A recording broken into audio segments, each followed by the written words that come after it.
ವಿಚಾರದಲ್ಲಿ ಧನ್ಯವಾದ ವೀರೇಶ್ ಮಾಹಿತಿಗಾಗಿ. ಇನ್ನು ಲೋಕ ಸಮರದ ಅಖಾಡಕ್ಕೆ ಬಿಜೆಪಿಯ ಚಾಣಕ್ಯ ಅಮಿತ್ ಶಾ ಎಂಟ್ರಿ ಕೊಡ್ತಾ ಇದ್ದಾರೆ. ಅದರಲ್ಲೂ ನೇರವಾಗಿ ಚುನಾವಣಾ ಪ್ರಚಾರವನ್ನ ಅಮಿತ್ ಶಾ ಪ್ರಾರಂಭ ಮಾಡ್ತಾ ಇರೋದು ಡಿ.ಕೆ. ಸುರೇಶ್ ಅವರ ಕ್ಷೇತ್ರದಿಂದ. ದಕ್ಷಿಣ ಭಾರತದಲ್ಲೇ ಮೊದಲ ದಂಡಯಾತ್ರೆ ಅಮಿತ್ ಶಾ ಅವರದು. ಅದರಲ್ಲೂ ನೇರವಾಗಿ ಲಗ್ಗೆ ಇಟ್ಟಿರೋದು ಡಿ.ಕೆ. ಸುರೇಶ್ ಅವರ ಭದ್ರಕೋಟೆ ಬೆಂಗಳೂರು ಗ್ರಾಮಾಂತರ ಮತಕ್ಷೇತ್ರಕ್ಕೆ. ಏಪ್ರಿಲ್ 2ನೇ ತಾರೀಕು ಚನ್ನಪಟ್ಟಣದಿಂದ ಅಮಿತ್ ಶಾ ಅವರು ಚುನಾವಣಾ ರಣಕಹಳೆಯನ್ನ ಮೊಳಗಿಸಲಿದ್ದಾರೆ. ಇಲ್ಲಿ ಯಾಕೆ ಇದೇ ಕ್ಷೇತ್ರದಿಂದ ಅಂದ್ರೆ ರಾಹುಲ್ ಗಾಂಧಿ ಅವರು ಇಡೀ ಭಾರತದಾದ್ಯಂತ ಸಂಚರಿಸಿ ಭಾರತ್ ಜೋಡೋ ಅಂತ ಯಾತ್ರೆಯನ್ನ ನಡೆಸ್ತಾ ಇದ್ರು. ಕಳೆದ ಬಜೆಟ್ ಸಂದರ್ಭದಲ್ಲಿ ಡಿ.ಕೆ. ಸುರೇಶ್ ಅವರು ನೀಡಿದ ಹೇಳಿಕೆ ಭಾರತವನ್ನ ಇಬ್ಬಾಗ ಮಾಡಬೇಕು ಅನ್ನೋ ಅರ್ಥದ ಹೇಳಿಕೆಯನ್ನ ನೀಡಿದ್ರು. ಹೀಗಾಗಿ ಅವರದೇ ಕ್ಷೇತ್ರದಿಂದ ಕಾಂಗ್ರೆಸ್ನದ್ದೇ ಎರಡು ನೀತಿ ಅಂತ ಹೇಳಿ ಆಕ್ರೋಶವನ್ನ ವ್ಯಕ್ತಪಡಿಸ್ತಾ ಮತದಾರರಿಗೆ ಈ ರೀತಿಯಾಗಿ ಕನ್ವಿನ್ಸ್ ಮಾಡೋ ಪ್ರಯತ್ನವನ್ನ, ಅಂದ್ರೆ ಕಾಂಗ್ರೆಸ್ನಲ್ಲಿ ಜೋಡೋ ವರ್ಸಸ್ ತೋಡೋ ಅನ್ನೋ ರೀತಿಯ ಸಂಘರ್ಷ ನಡೀತಿದೆ ಅಂತ ಹೇಳಿ ಮನದಟ್ಟು ಮಾಡುವ ಪ್ರಯತ್ನವನ್ನ ಅಮಿತ್ ಶಾ ಅವರ ರ್ಯಾಲಿಯ ಮೂಲಕ ಬಿಜೆಪಿಯ ಪಾಳೆಯ ಮಾಡಲಿದೆ. ಹೀಗಾಗಿ ಸಹಜವಾಗಿ ಇಂಟ್ರೆಸ್ಟಿಂಗ್ ಆಗಿ ಇರಲಿದೆ ಅಮಿತ್ ಶಾ ಅವರ ಈ ರ್ಯಾಲಿ.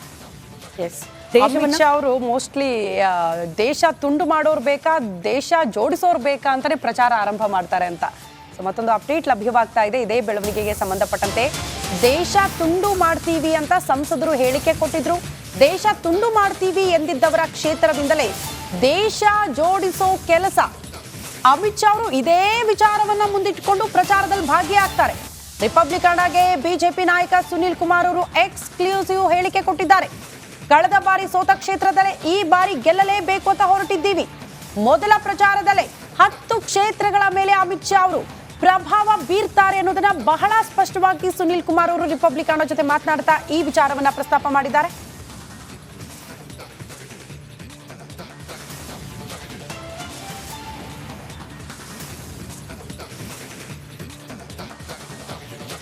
ಮೊದಲ ಪ್ರವಾಸದಲ್ಲೇ 10 ಕ್ಷೇತ್ರಗಳನ್ನ ಟಾರ್ಗೆಟ್ ಮಾಡಿ ಇಟ್ಕೊಳ್ಳಲಾಗಿದೆ. ಅಮಿತ್ ಶಾ ಅವರ ಈ ರ್ಯಾಲಿಗೆ ಆ 10 ಕ್ಷೇತ್ರಗಳಿಂದ ಬಿಜೆಪಿಯ ಕಾರ್ಯಕರ್ತರು ಆಗಮಿಸುವ ಸಹಜ ನಿರೀಕ್ಷೆ. ಕೇವಲ ಬೆಂಗಳೂರು ಗ್ರಾಮಾಂತರ ಮಾತ್ರವಲ್ಲ, ಸುತ್ತಮುತ್ತಲ ಲೋಕಸಭಾ ಕ್ಷೇತ್ರಗಳ ಮೇಲೂ ಕೂಡ ಈ ರ್ಯಾಲಿಯಿಂದ ಪರಿಣಾಮ ಬೀರಬೇಕು ಅನ್ನೋ ನಿರೀಕ್ಷೆ ಬಿಜೆಪಿಯದು. ಅಮಿತ್ ಶಾ ಅವರ ಮೊದಲ ರ್ಯಾಲಿ ಪ್ರಾರಂಭವಾಗ್ತಾ ಇರೋದು ಬೆಂಗಳೂರು ಗ್ರಾಮಾಂತರ ಮತಕ್ಷೇತ್ರದಿಂದ. ಪ್ರಮುಖವಾಗಿ ಕಳೆದ ಬಾರಿಯ ಚುನಾವಣೆ ಸಂದರ್ಭದಲ್ಲಿ ಕಾಂಗ್ರೆಸ್ ಪಾಲಿಗೆ ಒಲಿದಿದ್ದ ಒಂದೇ ಒಂದು ಲೋಕಸಭಾ ಕ್ಷೇತ್ರ ಡಿ.ಕೆ. ಸುರೇಶ್ ಅವರು ಗೆದ್ದಂತಹ ಬೆಂಗಳೂರು ಗ್ರಾಮಾಂತರ. ಈ ಬಾರಿ ಶತಾಯ ಗತಾಯ ಡಿ.ಕೆ. ಬ್ರದರ್ಸ್ ಅವರ ಓಟಕ್ಕೆ ಬ್ರೇಕ್ ಹಾಕಬೇಕು ಅಂತಂದ್ರೆ ಡಿ.ಕೆ. ಸುರೇಶ್ ಅವರ ಸೋಲಾಗಬೇಕು ಅನ್ನೋ ಪ್ಲಾನಿಂಗ್ ಕೂಡ ಬಿಜೆಪಿ ಪಾಳ್ಯದಲ್ಲಿ ನಡೀತಾ ಇದೆ. ಹೀಗಾಗಿ ಬಹಳ ಅಳೆದು ತೂಗಿ ಡಿ.ಕೆ. ಸುರೇಶ್ ಅವರ ವಿರುದ್ಧವಾಗಿ ಡಾಕ್ಟರ್ ಸಿ.ಎನ್. ಮಂಜುನಾಥ್ ಅವರನ್ನ ಕಣಕ್ಕಿಳಿಸಲಾಗಿದೆ. ಒಂದು ಡಾಕ್ಟರ್ ಸಿ.ಎನ್. ಮಂಜುನಾಥ್ ಅವರ ವರ್ಚಸ್ಸು ಹಾಗೆ ಜನರ ಮಧ್ಯೆ ಡಾಕ್ಟರ್ ಸಿ.ಎನ್. ಮಂಜುನಾಥ್ ಅವರ ಬಗ್ಗೆ ಇರುವಂತಹ ಗೌರವ ಇದೆಲ್ಲವನ್ನ ಕೂಡ ಒಂದು ಕಡೆಯಲ್ಲಿ ಎನ್ಕ್ಯಾಶ್ ಮಾಡ್ಕೊಳ್ತಾ ಮತ್ತೊಂದು ಕಡೆಯಲ್ಲಿ ಅಮಿತ್ ಶಾ ಅವರೇ ನೇರವಾಗಿ ಅಖಾಡಕ್ಕೆ ಧುಮುಕಿ ತೋಡೋ ವರ್ಸಸ್ ಜೋಡೋ ಅನ್ನೋ ರೀತಿಯ ಒಂದು ಚುನಾವಣೆಯ ನರೇಟಿವ್ ಸೆಟ್ ಮಾಡುವ ಪ್ರಯತ್ನವನ್ನ ಈ ರ್ಯಾಲಿ ಮೂಲಕ ಮಾಡ್ತಾರೆ. ಅಮಿತ್ ಶಾ ಅವರ ಈ ರ್ಯಾಲಿ ಬಗ್ಗೆ ಬಿಜೆಪಿಯ ಸುನಿಲ್ ಕುಮಾರ್ ಅವರು ಮಾತನಾಡಿದ್ದಾರೆ, ಕೇಳೋಣ. ಜೋರಾಗ್ತಾ ಇದೆ. ಹಾಗೇನೆ ರಾಜ್ಯಕ್ಕೆ ಹೈಕಮಾಂಡ್ ನಾಯಕರ ಪ್ರವಾಸದ ಭಾಗವಾಗಿ ಮೊದಲ ಭಾಗವಾಗಿ ಅಮಿತ್ ಶಾ ಅವರೇ ಖುದ್ದು ಎಂಟ್ರಿ ಕೊಡ್ತಾ ಇರ್ತಕ್ಕಂಥದ್ದು. ಹಾಗೇನೆ ಅಮಿತ್ ಶಾ ಎಂಟ್ರಿಯಿಂದಾಗಿ ಪ್ರಮುಖವಾಗಿ ಈ ಏನು ಅತೃಪ್ತರು ಅಸಮಾಧಾನಿತರು ಅಂತೆಲ್ಲ ಯಾರೆಲ್ಲ ಇದ್ರು ಈ ರೆಬಲ್ ಲೀಡರ್ಸ್ಗಳನ್ನು ಅಸಮಾಧಾನವನ್ನು ತಣಿಸ್ತಾರ. ಹಾಗೆಯೇ ಅಮಿತ್ ಶಾ ಅವರ ಬಂದು ಹೋದ ನಂತರ ಆಗುವಂತಹ ರಾಜಕೀಯ ಬದಲಾವಣೆಗಳು ಇವೆಲ್ಲದರ ಬಗ್ಗೆ ನಾವು ಮಾತಾಡ್ತಾ ಹೋಗೋಣ. ನಮ್ಮ ಜೊತೆಗೆ ಹಿರಿಯ ನಾಯಕರು ಹಾಗೆ ಬಿಜೆಪಿಯ ಹಿರಿಯ ಮುಖಂಡರಾದಂಥ ಸುನೀಲ್ ಕುಮಾರ್ ಅವರ ಬನ್ನಿ ಮಾತಾಡ್ತಾ ಹೋಗೋಣ. ಸರ್ ನಮಸ್ತೆ.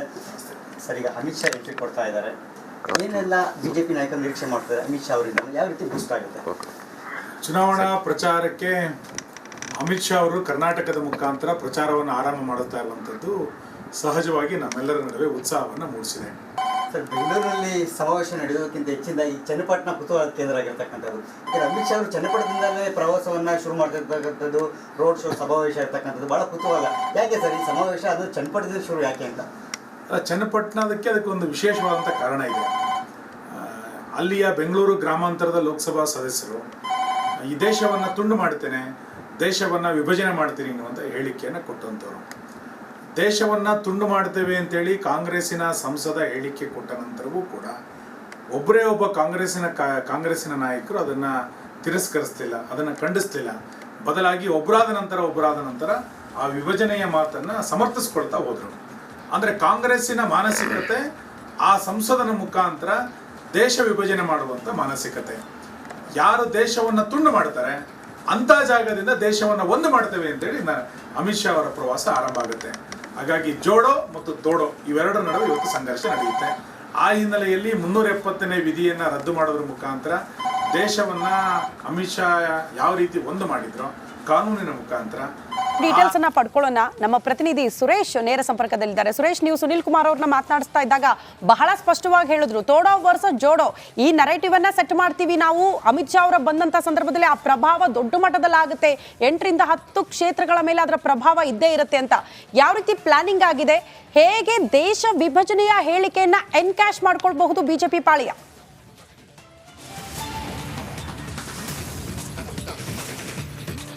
ಶ್ರುತಿ, ಈಗ ಹೈಕಮಾಂಡ್ ನಾಯಕರ ರಾಜ್ಯದ ಮೊದಲ ಪ್ರವಾಸದ ಭಾಗವಾಗಿ ಅದು ಚನ್ನಪಟ್ಟಣದಿಂದಲೇ ಅಮಿತ್ ಶಾ ಅವರ ಪ್ರವಾಸ ಶುರುವಾಗಿದೆಯಲ್ಲ, ಅದರ ಹಿಂದೆ ಭಾಳ ಇಂಟ್ರೆಸ್ಟಿಂಗ್ ಇರ್ತಕ್ಕಂಥದ್ದು.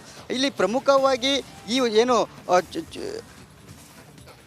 ಅಮಿತ್ ಶಾ ಅವರ ಪ್ರವಾಸ ಏನಿದೆ, ಅಮಿತ್ ಶಾ ಅವರ ಪ್ರವಾಸ ಚನ್ನಪಟ್ಟಣದಿಂದ ಆರಂಭ ಆಗಿರೋದಕ್ಕೆ ಹಿಂದೆ ಡಿ ಕೆ ಸುರೇಶ್ ಅವರು ಏನೋ ಒಂದು ಹೇಳಿಕೆಯನ್ನು ಕೊಟ್ಟಿದ್ದರು, ದೇಶವನ್ನು ತುಂಡು ಮಾಡುವಂತಹ, ವಿಭಜನೆ ಮಾಡುವಂತಹ ಹೇಳಿಕೆಯನ್ನು ಕೊಟ್ಟಿದ್ದರು.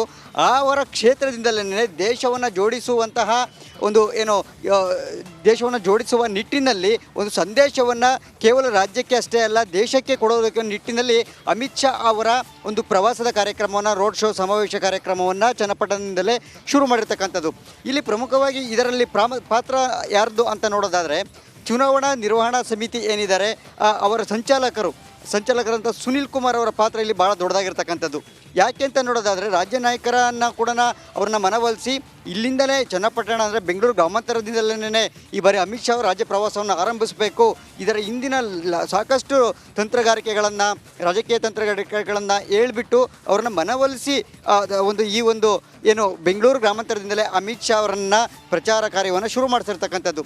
ಇವರು ಬಂದು ಹೋದ ನಂತರ ಆಗುವಂತಹ ಒಂದಷ್ಟು ಬದಲಾವಣೆಗಳು ಇದೆಯಲ್ಲ, ಅದು ಕೂಡ ಭಾಳ ಮುಖ್ಯ ಆಗುತ್ತೆ. ಯಾಕೆಂದರೆ ಅವರು ಬಂದು ಹೋದ ನಂತರ ಒಂದು ರೀತಿಯಲ್ಲಿ ಬಿ ಜೆ ಪಿಯಲ್ಲಿ ಎಲೆಕ್ಷನ್ ಟ್ರೆಂಡೇ ಬದಲಾಗುತ್ತೆ, ಎಲೆಕ್ಷನ್ ಟ್ರೆಂಡ್ ಸೆಟ್ ಆಗೋಂಥದ್ದು. ಸೊ ಆ ಮೂಲಕ ಅಮಿತ್ ಶಾ ಅವರ ಎಂಟ್ರಿ ಏನಿದೆ ರಾಜ್ಯಕ್ಕೆ ಖಂಡಿತವಾಗಲೂ ಕೂಡ ಬಿ ಜೆ ಪಿಯ ಪಾಲಿಗೆ ಬೂಸ್ಟ್ ಆಗುತ್ತೆ. ಇನ್ನು ಇಲ್ಲಿ ಅಮಿತ್ ಶಾ ಅವರ ಆಗಮನದ ವಿಚಾರ ಏನಿದೆ, ಆಗಮನ ವಿಚಾರದಲ್ಲಿ ಸುಮಾರು 3-4 ವಿಚಾರಗಳನ್ನು ಇಟ್ಟುಕೊಂಡು ಇಲ್ಲಿ ಅಮಿತ್ ಶಾ ಅವರು ಆಗಮಿಸ್ತಾ ಇರ್ತಕ್ಕಂಥದ್ದು. ಒಂದು ಕಡೆ ಅತೃಪ್ತರ ಜೊತೆ ಸಭೆ ಇರ್ತಕ್ಕಂಥದ್ದು, ಅವರನ್ನು ವಿಶ್ವಾಸಕ್ಕೆ ತೆಗೆದುಕೊಳ್ಳುವಂಥ ಪ್ರಯತ್ನ. ಮತ್ತೊಂದು ಕಡೆ ಏನು JDS ಮತ್ತು BJP ನಾಯಕರ ಜೊತೆ ಸಮನ್ವಯ ಸಭೆಯನ್ನು ನಡೆಸ್ತಕ್ಕಂಥದ್ದು. ಮತ್ತೊಂದು ಬೆಂಗಳೂರು ಸೇರಿದಂತೆ ಚಿಕ್ಕಬಳ್ಳಾಪುರ ಸೇರಿದಂತೆ ಒಟ್ಟು ಬೆಂಗಳೂರಿನ ಏನು 4 ಕ್ಷೇತ್ರಗಳು ಏನಿದೆ ಲೋಕಸಭಾ ಕ್ಷೇತ್ರಗಳು, ಈ ಎಲ್ಲ 5 ಕ್ಷೇತ್ರಗಳ ಸಮಾವೇಶ ಇರ್ತಕ್ಕಂಥದ್ದು. ಮತ್ತು ಚನ್ನಪಟ್ಟಣದಲ್ಲಿ ಸಹಜವಾಗಿ ಈಗಾಗಲೇ ಹಮ್ಮಿಕೊಂಡಿರುವಂತೆ ಒಂದು ರೋಡ್ ಶೋ ಇರ್ತಕ್ಕಂಥದ್ದು. ಈ ಒಟ್ಟಾರೆಯಾಗಿ ಏಕಕಾಲಕ್ಕೆ 10 ಲೋಕಸಭಾ ಕ್ಷೇತ್ರಗಳ ಮೇಲೆ ಅಮಿತ್ ಶಾ ಅವರ ಪ್ರವಾಸ ಪರಿಣಾಮಕಾರಿಯಾಗಿ ಇರುವಂತೆ. ಸುರೇಶ್, ಕಾದ್ ನೋಡೋಣ ಹೇಗೆ ಅದು ವರ್ಕೌಟ್ ಮಾಡ್ತಾರೆ ಅಂತ. ಧನ್ಯವಾದಗಳು ತಮ್ಮೆಲ್ಲ ಮಾಹಿತಿಗೆ. ಒಟ್ಟಿನಲ್ಲಿ CN ಮಂಜುನಾಥ್ ಕ್ಲೀನ್ ಇಮೇಜ್ ಜನರ ಪರವಾಗಿ ಇದ್ರು ಅನ್ನೋ ಕಾರಣಕ್ಕೆ ಬರೀ ಆ ಕ್ಷೇತ್ರ ಮಾತ್ರ ಅಲ್ಲ, ಬೇರೆ ಕ್ಷೇತ್ರದ ಜನ ಬಂದು ಅವ್ರ ಪರವಾಗಿ ಕೆಲಸ ಮಾಡ್ತಾರಂತೆ. ಅದ್ರ ಜೊತೆಗೆ ಅಮಿತ್ ಶಾ ಅವರ ಎಂಟ್ರಿ ಯಾವ ರೀತಿ ಅದು ಪ್ಲಸ್ ಪಾಯಿಂಟ್ ಆಗುತ್ತೆ ಬಿಜೆಪಿ ಪಾಳ್ಯಕ್ಕೆ ಕಾದ್